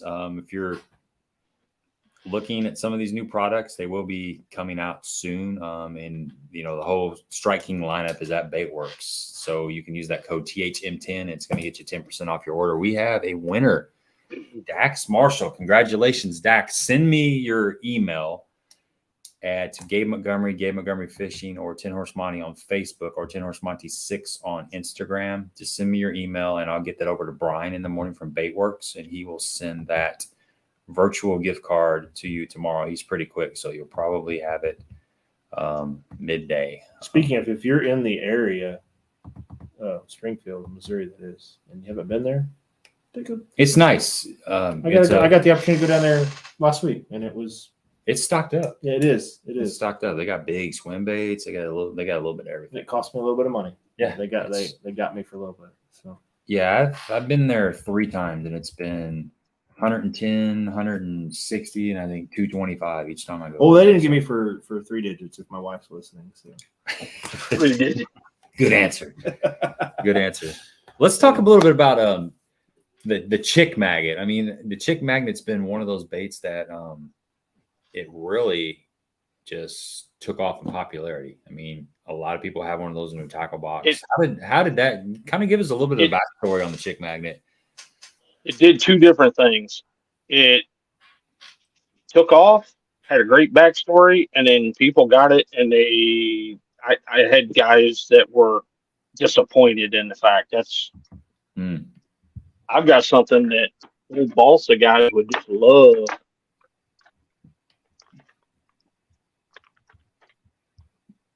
These are made by Marion Tipton, and these are the 26 handmade balsas. Wow, that's pretty cool. Yeah, that's a whole box of them. Nice. Actually, you're close. I'm working with Tip, and I'm painting them up for the Knoxville Boat Show that I encourage the 10 Horse crew to come out to see. In fact, he's got another 100 of them. Yeah, JB. 10 Horse crew. Road trip. Yeah, the 10 Horse crew. That bait came out at the same time that the Fritz side came out. I mean, the Fritz side was hot, and then Strike King comes out with the chick magnet. Everybody thought that was going to be their answer for, the Fritz side. It wasn't developed for that. It was developed to be a flat-sided crankbait, not a flat side crankbait. Does that make sense? It was designed it swims in an S pattern. Yeah, it's like a regular crankbait. It's not designed to be a cold water crankbait. Right. That's not, even though it will catch fish in cold water because of the sound that it produces. Being a flat side smacking the water, going back and forth creates a sound effect. But it wasn't designed to be a flat side. So, I'm not going to go real deep, but one of my first projects was with KVD was to design a true cold water crankbait. Yeah, and to add on the chick magnet thing, and we talked about forward facing sonar earlier. I think people are using that bait in different ways than they started out doing, and so I think that chick magnet, originally everyone was throwing in cold water, and then as you look at something like the fall where you're in slightly muddier water, and it is kind of the same scenario as a square bill, but because it's a little bit more muddier water, now you have the larger flat sides will give that image to that fish a lot better. So I think people, because of forward facing sonar, they're using the chick magnet in different ways, and that's just a part of we see trends that the consumers go through, and that bait came out during that cold water trend, and now the bait is out there and people are understanding it better. Now a lot more fish are being caught on that lure throughout the year instead of just 2 months a year. So sounds like you're putting some juice out that there right there. If you're gonna pay attention to anything, you need to pay attention to that. That was back a little, one of 2 minutes nuggets from now, and you got some nuggets. Yeah, that's good stuff. I will say it's interesting using the little chick or the Chick Magnet Junior in open water and kind of seeing how those fish come up out of standing timber and stuff. So just use it in different ways, and you'll be surprised. So you're saying it doesn't have to make contact with anything to be successful? At certain times of year, sometimes that tight shimmy in open water it is something to definitely look into. The one that we talk about the chick magnet, the one that I want to talk about is the hybrid hunter. Which one? The hybrid hunter shallow or the regular? Yes, let's talk about it. A lot of people don't know that there's actually is a shallow out there. It's a 1 to 3. The regular is a 2 to 4. Is that the junior versus the? No. Okay, so we're talking completely different. So there is a shallow version. There is a shallow version that dives 1 to 3 in the junior, and I call it the senior, but the junior and the senior, and then there's a regular that's the 2 to 4, and primarily it's for the guys that like almost like a wake bait. It just whenever the grass is topping out a little bit higher. That bait you can use in so many different ways. It truly is, hybrid. Like you can work it almost like a jig through, grass and timber. You throw it in the same areas you would throw a spinner bait. But you also can do what Mike was saying, keep your rod tip up and just burn the heck out of it, and it becomes a really good wake bait too. So it's truly a really versatile bait. That's another bait that came out, and a lot of people understood it, and so because of the way it looks or the bill shape, people kind of discounted it. But if you look across, if you look in detail to who's winning what, a lot of people are using this hybrid hunter, and it's actually pretty good. You don't have to be around grass only. You can use it on large rock flats too, and just that bait will just tick on the top of whatever, and it's very weedless. So it's kind of like your all-terrain vehicle crankbait. So yeah, for you Southern folks that are on here, that's something that you guys need to have in your arsenal if you haven't tried it yet. That junior version, I haven't tried the shallow runner one, but the traditional or the original in the junior version is a bait that you need to have in your tackle box, especially throwing around this grass and stuff. I always say tackle box. Nobody has a tackle box anymore. You need to have a couple of those in your boat. In your Plano box? Yeah, in your Plano. Your with the one with the trays that fold out. Yeah, I still got my 4 or 5 tray one that I keep in the boat. Yeah, it's because it's full of wiggle warts, probably. Or, and to add to the ICAST reveal stuff, we have a bunch of new colors coming out, and we had the core set of hybrid hunters when we first launched it, and it's gaining popularity, and there's people using that bait in scenarios that they haven't used them before. So we added a whole new line of hybrid hunters too that Mike has come up with. So. Sweet. And Gabe, there's a funny story behind Gabe and the hybrid hunter. I told him, I said, Gabe, you need to take this bait and you need to play with it. I said, you need to take it. What's he do? He walks out behind his house and 15 minutes later sends me a picture of a fish. He goes, you're right, it works. See, we're both blessed to live on lakes or ponds. Yeah. I wish I did. Yeah. Wait a minute. I got Kentucky Lake in my backyard. Yeah. You got 160,000 acres right there. It is a dynamite pond bait too. Like you can cast that bait across the entire thing, and you can work it back however you want it. I know a couple guys using it kind of almost like a popper, almost just kind of twitching it back. So yeah, it's endless ways, but yeah, definitely if you're fishing on a pond, that's definitely a good bait. And for those of you watching, this is how ideas come up. Ooh, a bitsy hunter. Oh, yeah. Ooh. Yeah, that'd be the ultimate little pond bait. What about this? Let me pull this up here real quick. The that little bitsy splash. That's a neat, cute little bait.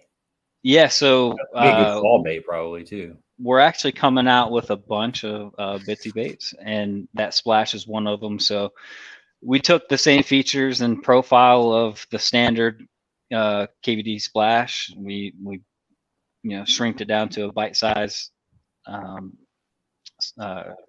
So we took all the features that splash had. You know how that the water kind of spits out and creates the bubble trail. It does the same thing, has that little rattle in there, has that high quality feather in there, so it's not some big bushy feather. It's good. It's a good high quality feather that kind of just sits there, and without moving the bait, it just kind of sits there and just annoys the heck out of fish. So we designed that bait also to be, you're able to cast that with the right rod. You can cast it on bait caster. So you guys are, if you guys are looking for fishing that thing in the fall, like you can throw it on a bait caster.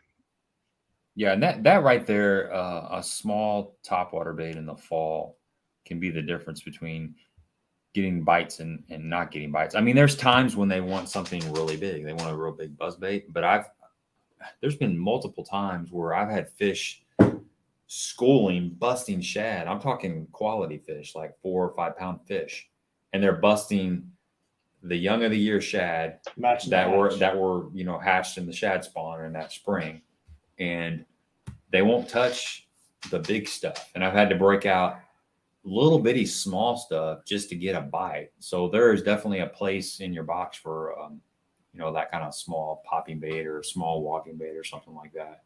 Because maybe a small jerk bait. Yeah, they've seen so much stuff by that time. They're feeding on small bait. Plus, they've had so much pressure. The pressure starts in like March, and by like September, October, when you start seeing that fall spawning or that fall schooling activity, I mean, they've had multiple months of just getting hammered by different kind of baits. So sometimes going really finesse, showing them something different is the way to go.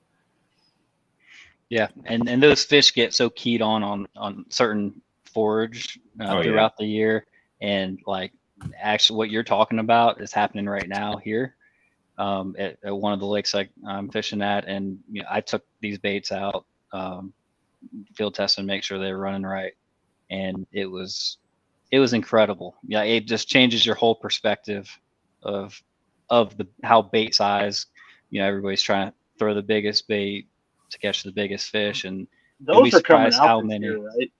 Yeah, yep, those will be at ICAST. So yeah, we got a bitsy dog. Watch this. Got ready? You got it. There you go. What is it? Hold on. Oh, slow down. Go back. Slow down. All right, what you got there? So that'll be our bitsy jerkbait. Oh, sweet. I had an oops on that. I had an oops on this one. The bill got orange on me. Bitsy jerk. But this is a bitsy jerk. Look at my finger. It's from the tip of my finger to the first bend. Yeah, those minnows you were talking about that those fish are busting up, that is like the exact same profile. Nice. I've just been hammering them on that little bait. I'm not just talking about bass. I'm talking about every single species. And that profile and everything, when you throw it out there, you almost don't even have to freaking work it because the fish are so keyed on that size. But that bait, bait is a 1/8. So hold it up. There you go. Now to the left a little bit. Other left. Back towards you. So it's 3 inches. 3 inches basically? long. Right around there. No, I thought it was 2. 2. No, it's 2. Yeah. Ah, that's teeny. That's awesome. Yep. It's also going to be a dynamite, like trout bait, a dynamite, brim bait. I mean, you know, the Bitsy stuff, you know, a large consumer base, you know, is the pond guy. And you can throw that thing on, you know, 8-pound tests on a spinning reel and, you know, chuck that a good ways, and you can work it back just like the jerk bait. It has the walking action. That was one of the most difficult challenges with having these smaller baits, is we wanted to make sure that the smaller baits match the action of the larger baits. One tip is you can definitely overpower smaller baits.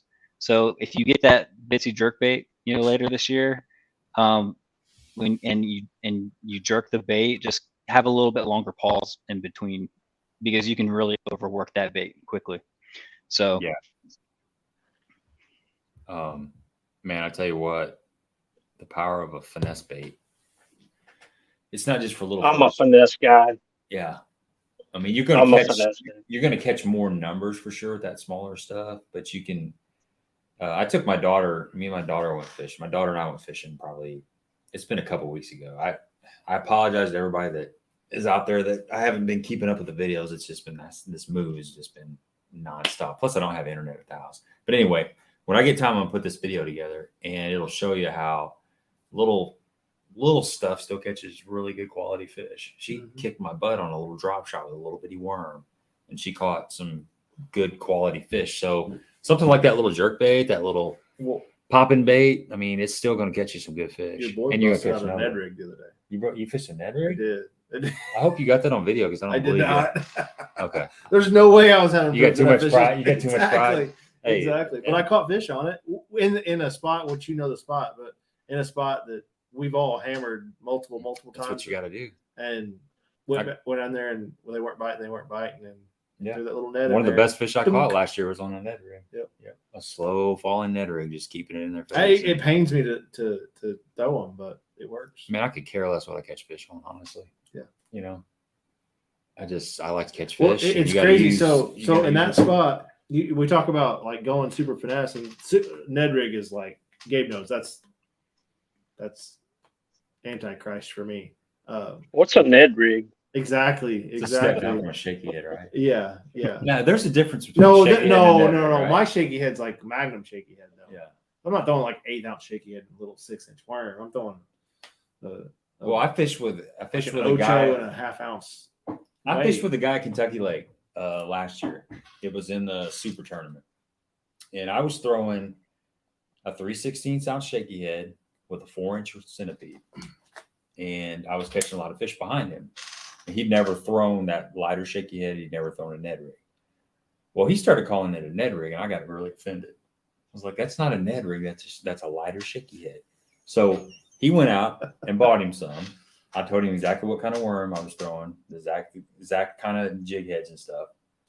And he started throwing it. He started catching a lot of fish on it. And then we fished in the regional at Pickwick last year. I roomed with him. And he's like, "Man, I really like that Ned rig. I'm glad you turned me on to that Ned rig." And I'm like, "It's not a Ned rig. It's a light shaky head." You get offended with a Ned rig too. So I just wanted to make that clear, that there is a difference between a light shaky head. What I was going to say is the difference between the Ned rig and then throwing like a giant glide. Yeah, I can watch them both on forward facing, and they both have the same reaction to fish. Fish will go after that Ned rig. You throw that giant glide bait, and fish go right after it. Now my hookup ratio is, I hate to say it, a little bit better on that Ned rig than that giant glide bait. But so all these fish you've been catching them on Ned rig. Oh God, you've been telling me you've been telling me you're catching them on a glide bait. You've been catching them on Ned rig. Yep, you're out there swimming in a Ned rig. You know, that's all right. Strolling, bud. Yeah, strolling. Will that little jerk bait be in a flat color? So we don't have any true flat colors like a matte finish. Okay. But the color selection we do have, Mike, I guess he's looking. Yeah, I'm here. He's probably grabbing a couple. I'm gonna take a nap. But we do have a good variety. Probably 3 foot, maybe 3 foot, but it is slow sinking, so you can kind of sit there and wait. Easy, Rich. Easy. It's not a Ned rig. It's not a Ned rig. It's a Ned jerk. I don't want to talk about your what's the word? The marabou fly. Is it the floating fly? Yeah. No, not the floating fly. I don't know, the fighter fly, whatever that's called. Just the old smallmouth fly that they throw around up there. Yeah.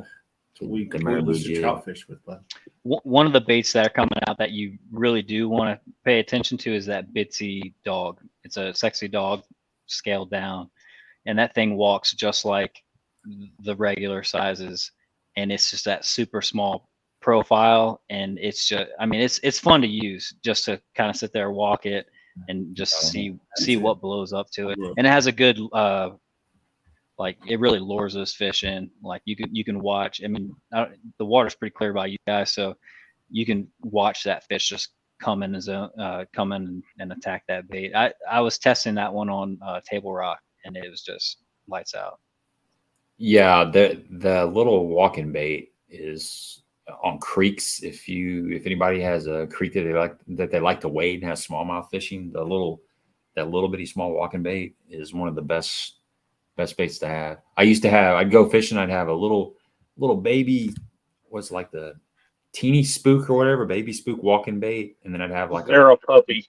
Yeah, Zara puppy, and then I'd have a crawfish, like the old Rebel crawfish. That was like my two baits. You just, a little baby crankbait, a little baby walking bait, and that's all you really needed. Yeah, you catch some fish for sure. Stephanie's on the grub kick, which I need to do a video on the grub. I got some. So, how about let's give away the Bag 5 package? Okay, before we do that, I see 45 people online.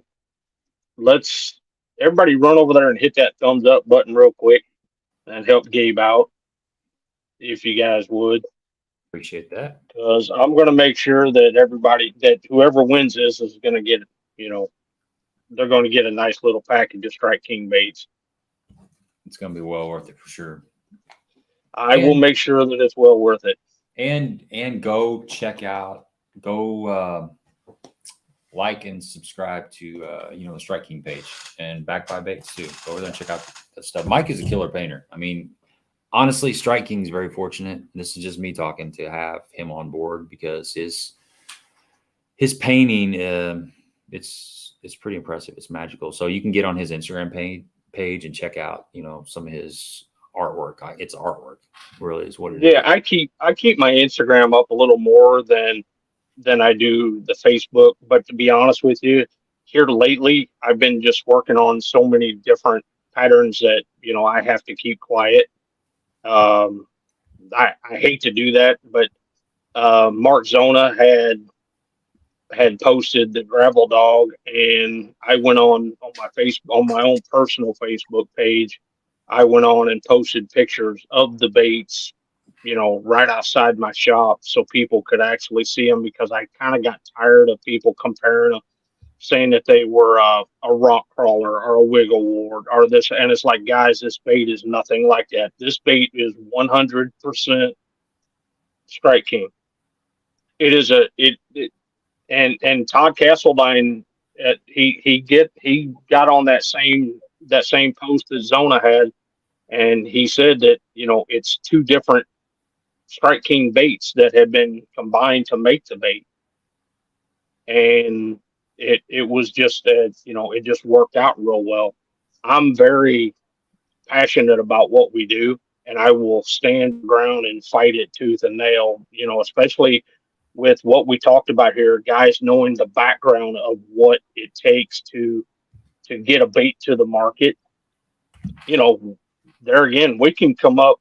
Shane will tell you he probably got 15 different things that could go to market, but you got to have shelf space to do it. Mm-hmm. How many tackle stores do you guys go in that are lined wall to wall? I mean,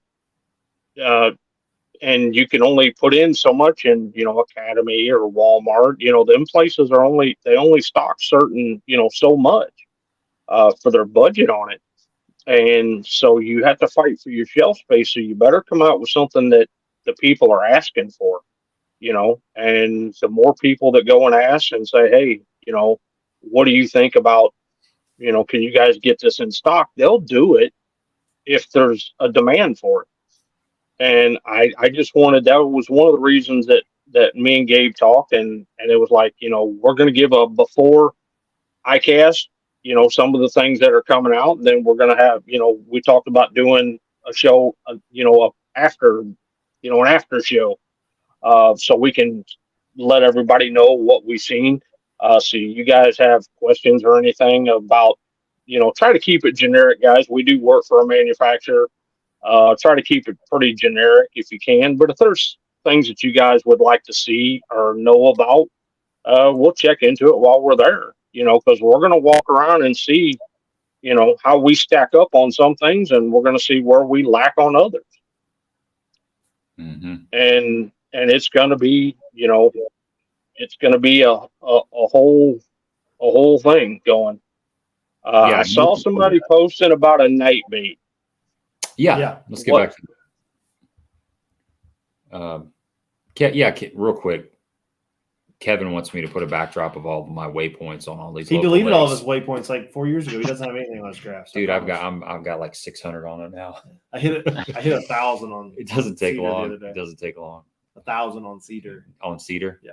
Holy cow. Yeah. So Daniel says, this is a great question. Mike and Shane, if you had to choose one bait for night fishing right now, what would it be? It's easy for me. Mike, you want to go first? Is it going to be the same bait that we fished with at Lake X?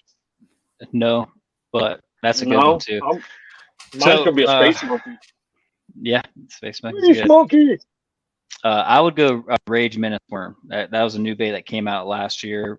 That bait has a bunch of ribs on the side that go along the whole entire bait, and it has 2 rage appendages at the back end of it. So it's not like, it doesn't spook the fish at night, but it definitely gives, hey, I'm here type of a presence about it. So I would throw that on just a Texas rig and throw it on every brush pile near a dock that's has a light on it.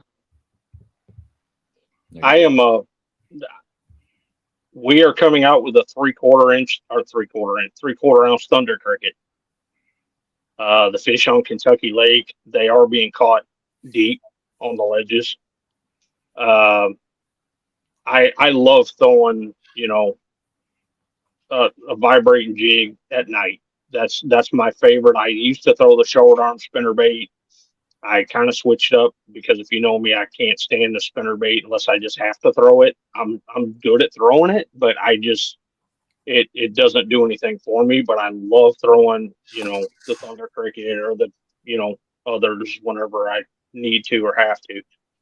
So at the time, I'm probably going to throw, you know, a vibrating jig. Okay, good. I mean, I have to say, we can go ahead and answer too. What's your nighttime bait of choice? Yeah, I don't fish a lot at night. I don't either anymore. I used to. I hate fishing at night. The older you get and the harder it is to see, you gotta go whee and then stop and listen. Well, then you hear bloop. That's all great and fine until you fish like Southern Illinois with the mosquitoes. I'm sure everybody's bad, but that noise, that white noise of night, if you will, you can hardly hear your bait land sometimes. Yeah, you got the peeper. Go on Kentucky Lake on the LBL side at night whenever the biting flies show up. Ugh. Good night. I mean, you come back in looking like you got chicken pox. Yeah. You spend half the night swatting all flies. You're talking about LBL side of the lake, and that's the east side. Yeah, the east side. You got some paranormal activity over there in the land between the lakes. I mean, there's been Sasquatch sightings and Dogman and all that stuff. You know anybody that's had any kind of sighting in that neck of the woods? Dude, I was fishing. You're a local dude. I know you've heard something. I know, but I was fishing. I was fishing in Sugar Bay, me and a buddy, and I swear we heard a pig squeal like I've never heard before. And it was, see, they got feral hogs there that got released. Mm-hmm. So it could have been a Sasquatch barbecue. It could have been. I mean, that's one of their main food sources. Deers, pigs, whatever. They don't care. Little girls. Well, named Stephanie. we had Dion Hidden was on here a while back. And speaking of Sasquatch. Yeah, well, his son Hayden was pre-fishing for a tournament or something. This is years ago, and he was back in one of those creeks on the LBL side way back there, and he had kind of Sasquatchy stuff going on. There was multiple ones. Yeah, he thinks he had one on each side of his boat, 100 yards in front, 100 yards in behind. There was some wood knocks going on. There was some things being thrown, and long story short, he could barely get his boat turned around. He was so far back in that creek, but once he did get it turned around, he put it up on plane and just blew out of there and got back to the rendezvous spot and talked to Dion, told him what had happened, and he hasn't been back since. So, folks, be careful over there. We got a winner yet? We got a winner, Daniel T. Dude, Daniel T, man, he's been lucky. All right, Daniel. Congratulations. Daniel's going to win the back 5. Daniel, you know the deal. So yeah, send me your address. I think I've already got it, Daniel, but just send it to me anyway. We don't have to scroll back so far. And then I'll send it to Mike. And then Mike can get you out a prize package. Congratulations. I missed it by that much. Man. It's going to be a good one. Anything else? We'll get you some hybrid. We'll get you some hybrid hunter shallows. I'll send some over there for you guys. So you can try them out. Well, see, and we kind of skipped over that. I asked that question, but that's the one bait in the lineup that I'm not super familiar with. I know I've thrown it. You've given me the full time. It's you've given me the bone, and I kind of tuck. And I'll be perfectly honest with you. Crazy thing. I don't throw it, but I know for a fact in my boat front deck, right next to where I have all of my spike it and color scents and all that, there's one sitting right there, and it's in the the pink minnow. What is that color called? Is it like Clearwater minnow? Yeah, it's the Clearwater minnow. It's sitting right there, right next to my cup holder. See it every day, but don't throw it. I don't know why. Well, to give you a couple of inside things, so to speak, I want to ask you a question, and I want just give me a quick answer off the top of your head. Okay. If I took a KBD 1.5 and I put number 2 short shank triple grips on it, what would be the benefit of that? Well, around here, grass. The benefit, I mean, instant. Yeah, just the hooks. The first thing comes to my mind. Well, the first thing comes to my mind was that it's going to give you better hookups because you've got 2-aught hooks on there as opposed to the factory 4-aught. Right. You got bigger hookups. Kevin told me point blank that he puts the number 2s on there because it makes the 1.5 hunt like a mad dog. Really? Yeah, I just saw JB's head rock to the side. Little nugget. Huh. Number 2, your little nugget for the night. He also told me, and I had to find out for myself.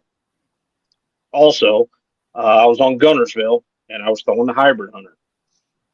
The hybrid hunter shallow has more shimmy in the bait whenever you crank it and move it. It shimmies more than the regular hybrid hunter does. I painted about a dozen baits for him, and all he wanted was the shallows. Interesting, huh? Well, and here's another thing about an EWG versus a round bed. It's not going to hook up in the wood as much. Yeah, and it comes through grass a little better. Yep.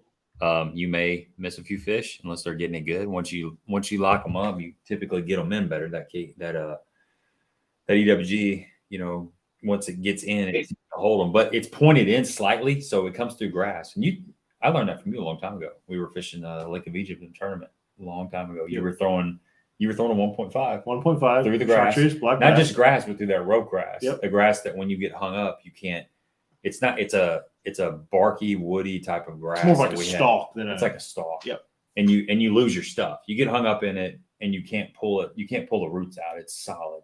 And it's typically when I'm doing that, that's in like super cold water. Right. You can see it right there. It's super clear. You can see it, but it requires here in the lake versus full arm. You're gonna grab the stalk and pull it up to get your bait back. But that EWG hook, it's got just enough of the points bent in towards the eye that it comes through grass and wood that much better. Slow rolling at least through there. You can't wind it into it, but Well, and the good thing about a triple grip, you either catch them or you don't.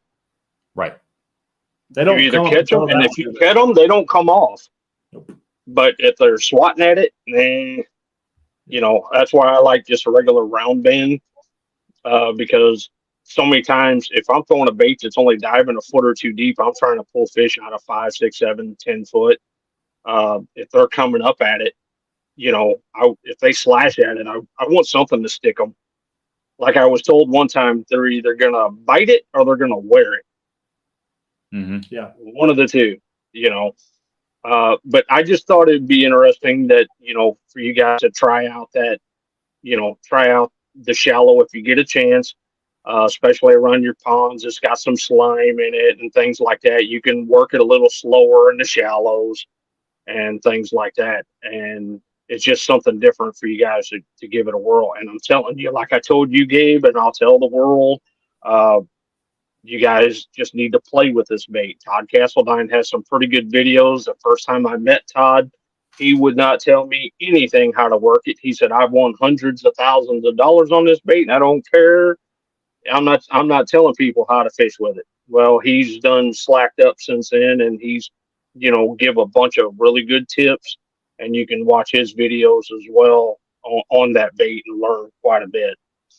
In fact, I saw Jay Beffa posted a while ago. He watched it and saw back-to-back 10-pounders caught on the Hybrid Hunter this year that Todd had caught. So you guys, you can learn a lot about, just like people coming on here asking questions. You get to learn every little bit that we get to learn. Hopefully by me and Shane coming on here and discussing some of the background, people got a little better understanding about how things go from, idea to final product, and that goes all the way down to, the packaging and everything. That young man sitting there has had, we talked earlier, he's like, I've had so many different things. I'm ready for ICAST to get here and be over with. He's had a whole solid year of having to go from the idea phase all the way to, the packaging, what it's going to look like. You guys will notice we got new packaging on everything, new colors, new, there's new everything. And it was just a blessing. I liked the statement that come out of one of the staff meetings that, they said that Strike King, welcome to 2023. It's a dawn of a new era, so to speak. I mean, we're taking a name that is synonymous with people winning, millions of dollars, and we have the task of trying to keep that going and improve upon it. And that's not an easy feat. We would like to be able to make and sell every bait that everybody'd ask for, but sometimes, there's things. It's a progression. Everything has a progression as we can, move things in or move things out. Whenever they ask, I sat in a meeting that they told us that, they went through the sales numbers of baits, and whenever, it was like, well, we got the structure jig, so we get rid of the football jig because the structure jig is such a superior jig overall. And they pull up a number, hypothetically, they, well, we sold 500,000 of them. Well, we ain't getting rid of that one. But if you have something that's just really not selling, it could be somebody's favorite. But, some baits you buy and you might have 2 or 3, 4 years. You're not buying them, every year or every time you go to the store like you would have soft plastic when you run out. That's one of the keys to it. But once we get to, once we get to the end, it comes out, just understand there is a lot that goes behind it. And there is nothing, pardon my French, nothing's half-assed. It's production from A to B, and the good thing about having, I've said it a million times, I got Kentucky Lake in my backyard and I fish too. Shane fishes, we sit there and we talk about how the action of something, or, we test out the baits and things like that just to see, it's a dream job, but it is trying. I mean, I'm still out here at midnight at night working on stuff. It's the idea that, we love what we do and we just want to be the best at it. And I told Shane, I said, we're not going to stop till we get there, till we get to be to where they know, you won't ever get to see Shane's name, whenever they come out with stuff, and to know a guy that's behind the scenes. There's a lot of people in this industry that have developed baits and come out with baits that, they don't get seen, and so it's good for everybody to know, hey, there's some pretty knowledgeable people behind it. I was afraid the industry was going to take a turn to the younger guys, and that's the way it was heading, or it looked like it was heading. But then, we started pairing, seasoned pros up with younger guys, and they've been grooming, the next people to keep the Strike King name going. They've been grooming these guys, with some seasoned, the seasoned guys as well. So it's all going to help at the end, so we're going to continue to keep, moving forward. So Shane's like a bass player. I'm a bass player, and you don't notice the bass player until it's gone. And hey, just for the record, the guy who created the Rage in the Rage Crawl, Rage Menace, if you don't know him, he's a black belt in karate. So Shane. Really? So I gotta be good. Shane can kill you with a booger.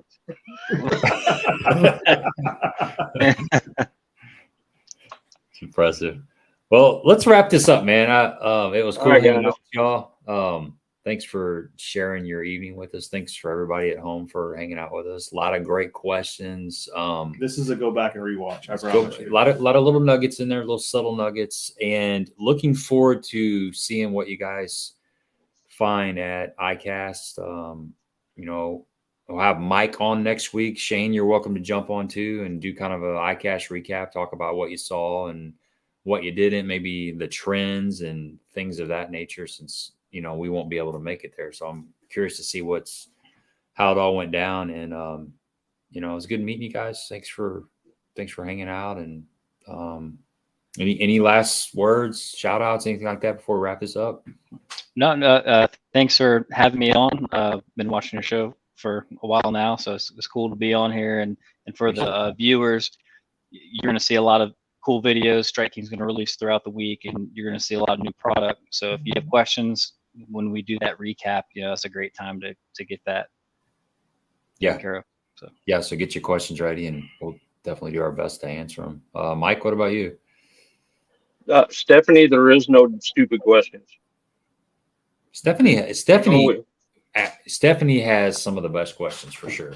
She really does, time after time on these live streams, and she's been with us for a long time. I really appreciate it. The reason I mentioned her name is because she does the same thing that we like seeing. It's you absorb it like a sponge. Mm-hmm. You absorb things. You're not going to get better if you don't ask questions. I still ask questions all the time, and I've been working with some of the best guys in the business, and I still. I'm still trying to learn every day. Same here. We're all students. We're all students. The minute you stop being a student, then, it's time for me to lay down and take a dirt nap. The more the more you get into something, the more you realize, the less you know. It's not. I mean, I mentioned music earlier. I just had a conversation with a coworker today. He's a guitar player, killer guitar player. He's talking about how the more he plays guitar, he realizes the less he knows. And fishing is the same thing. You know, fishing is, there's so many variables. You got people specialize in a couple techniques and they don't know as much about other techniques. So that's a whole nother group of questions on that side. I tell you what, on what we can end on this one, but I know a guy that this is the prowess of fishermen, right? We talk about ICAST and how in depth it is, which you guys are going to see this week. Guy that I see every Saturday, every Sunday, promise you he's at the lake every weekend, and he's filling his freezer every weekend. He's a crappie fisherman. He asked me how I get my baits down so deep. I was like, they have bills on them. There's weights. He's got a Aberdeen hook and a minnow and lead split shot, and that's all he fishes with. No artificial. It's all live bait. So that fisherman right there is completely different than what we talked about for the last 2 hours and 10 minutes, right? But we all have the same commonality, and that's catching a little green, a little brown, a little white fish, right? We're all in this world together. So he wanted to be a student of my sport, had no interest in it, but hey, how do you do that? There's no stupid questions. It's all good questions. It's all learning. It's all honing our craft, whether it's designing, carving, creating the next new hotness, or if it's just going out there and filling your freezer.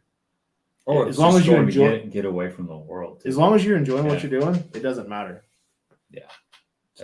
That's fishing in a nutshell. It ain't totally about catching, it's about fishing. So all right, once again, thanks to everybody for hanging out with us tonight. And we do this almost every Monday at 8 p.m. Hope you guys will come back and sit in with us next week. See ya. Thanks, guys. See you guys.